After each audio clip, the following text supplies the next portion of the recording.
Don't worry, she'll never ask for proof. She never does. Just make sure she doesn't find out about the $85,000 part until after she signs. Hearing them talk like that broke something between us. Standing in the hallway of the house I grew up in, clutching a bag of groceries I'd bought for Mom, it hit me like a sucker punch. My name's Victoria. I'm 48 years old, and until about 8 months ago, I would have told you I had a close, loving family. I have a husband, Brownson, 2 grown kids who are off at college, and my parents, Carol and Walt, live about 25 minutes from us in the same town I was raised in. My younger sister Denise, who's 44, never moved more than 10 minutes from them her whole life. Before we dive deeper, let us know in the comments where you're watching from. We'd love to hear from you. And don't forget to hit that subscribe button so you never miss any of our upcoming videos. I run a small accounting practice out of a converted office above our garage. It's steady work, not flashy, but it let me put money away for almost 20 years, first for my kids' college funds, and once those were funded, for retirement and a small vacation property Brownson and I had been dreaming about for years. A little place near the water where our whole family could gather. I'd saved carefully. I'd sacrificed vacations, new cars, all of it for that fund. By this spring, it had grown to just over $140,000. I tell you all this because you need to understand. I wasn't careless with money. I was careful with everything except one thing, trusting my family completely, without ever once asking a hard question. It started, like these things always seem to, on an ordinary Thursday. I just closed a contract with a new client that would nearly double my business income for the year. I was thrilled. I wanted to tell someone in person, not over the phone, so I picked up a rotisserie chicken and a bag of my mother's favorite peaches from the market and drove straight to my parents' house. I still had my old key from childhood. I never thought twice about using it. I let myself in through the side door that opens into the kitchen hallway, and I was about to call out when I heard Denise's voice, low and amused, coming from the kitchen. She's not going to ask questions. She never does. She trusts us. I froze. Something in her tone made the hair on my arms stand up. It wasn't warm. It was the tone you'd use talking about a Mark, not a sister. Then my mother's voice. As long as she thinks it's real, she'll sign whatever we put in front of her. She always does what's best for the family. I stood absolutely still, the grocery bag cutting into my fingers. Just make sure she doesn't find out about the $85,000 part until after she signs, my father said. If she knows the full number up front, she might actually call the bank and ask questions this time. I heard my mother laugh, a small, satisfied sound. She won't. She never has before. Remember the roof last year? The burst pipe the year before that?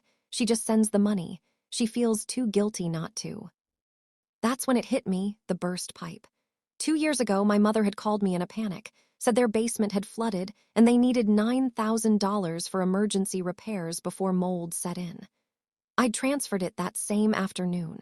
I never once asked to see a photo, a plumber's invoice, anything. I just felt sick that they were dealing with it and wired the money. And the roof, Denise continued, that one was actually kind of genius. Remember how she cried on the phone when Mom described the damage?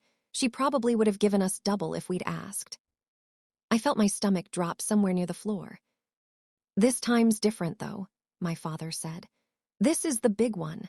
We tell her the retaining wall behind the house is failing. Structural engineer says it's an $85,000 fix, or the whole foundation is at risk. She'll want to help immediately. You know how she is about property and safety. And once she wires it, my mother added, we finally pay off the rest of what we owe on the lake house we bought last year. That'll close it out completely. The lake house. My parents had a lake house. One they'd bought, with cash they told me had come from Dad's retirement rollover, the exact same year I'd sent them the burst pipe money. I don't know how long I stood there. Long enough to hear Denise laugh again and say, honestly, I don't even feel bad anymore. She makes so much more than any of us. It's basically a family redistribution plan at this point, and my parents laughing along like it was the funniest thing they'd heard all week. I backed out of that hallway so quietly, I don't think my shoes made a single sound on the tile. I got back in my car, set the chicken and peaches on the passenger seat, and just sat there in the driveway for what felt like 10 minutes, my hands shaking too hard to put the key in the ignition. Then I did something they didn't expect. I decided I wanted to watch this happen. I wanted to see, with my own eyes, exactly how far they'd go now that I knew. I walked back up, rang the doorbell this time instead of using my key, and put on the same warm smile I'd worn into that house my entire life. "Hi, everyone. I brought dinner," I said, holding up the bag. My mother's face did this quick, practiced shift into delight. "Oh, Victoria, you're just in time. We actually need to talk to you about something." Right on cue. We sat at the kitchen table. My father cleared his throat and explained with real concern in his voice that an engineer had come out and found serious structural problems with the retaining wall. Denise nodded along solemnly, occasionally adding details, a crack in the foundation, a warning about the whole hillside eroding. My mother dabbed at her eyes at exactly the right moment and said, "We hate to even ask you this, honey, but we don't know where else to turn." I sat there and let them perform the entire scene. I asked a few gentle questions, played my part, told them I'd need a day or two to move some funds around. My mother squeezed my hand and told me I'd always been the responsible one, the one who could be counted on. Denise told me I was such a good daughter for taking this seriously. I smiled and said I loved them and I'd take care of it. Then I drove home, and instead of moving a single dollar toward them, I sat down at my kitchen table with my laptop and 5 years of bank statements. It took me almost the entire night. Every transfer. The $9,000 burst pipe. $14,000 for a roof the following spring. $6,500 for my father's supposed dental emergency. Birthday gifts, holiday contributions, the $2,000 I'd sent Denise, just until payday, more times than I could count. When I finished adding it up, the number on my screen read $104,300. Over 5 years, I had given my family more than $100,000, money that, as it turned out, had directly funded a lake house I wasn't even invited to for more than one weekend a summer. I didn't cry. I think I was too angry to cry. I just felt this strange, cold clarity, like something in me had quietly clicked into place. The next morning, I did 3 things. First, I opened a completely new bank account at a different institution. One none of my family had ever used or heard of, and I moved every dollar of my retirement and vacation fund into it. Second, I called our family's shared budgeting app and removed myself entirely, then changed every password and security question tied to any account they might know details about. Third, I called my husband Brownson at work and told him everything. He was quiet for a long moment, and then he said, "Okay, what do you need me to do?" What I needed was to stop being the family's emergency fund. So over the next week, I didn't wire the $85,000. I didn't mention it again at all.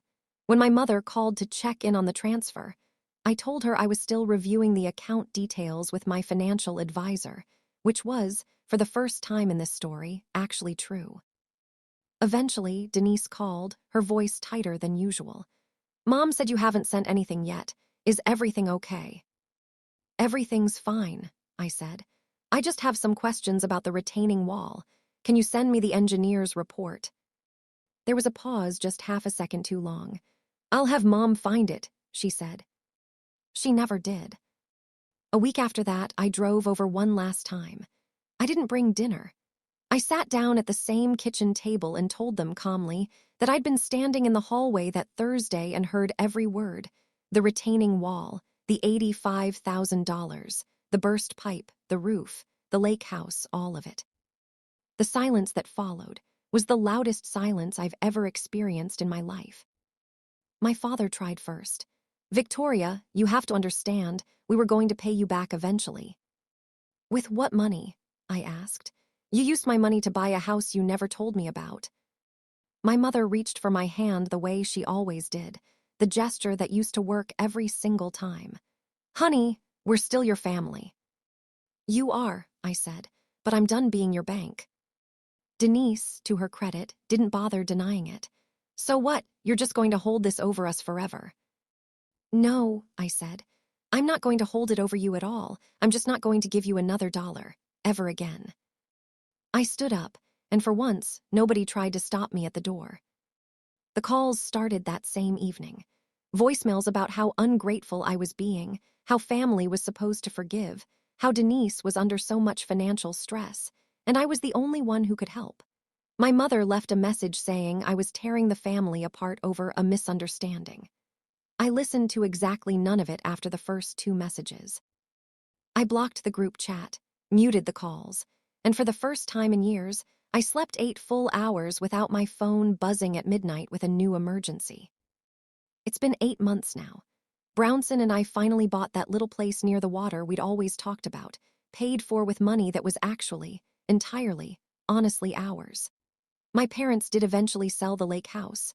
I heard through a cousin, not from them directly, to cover some debts I no longer have any interest in the details of.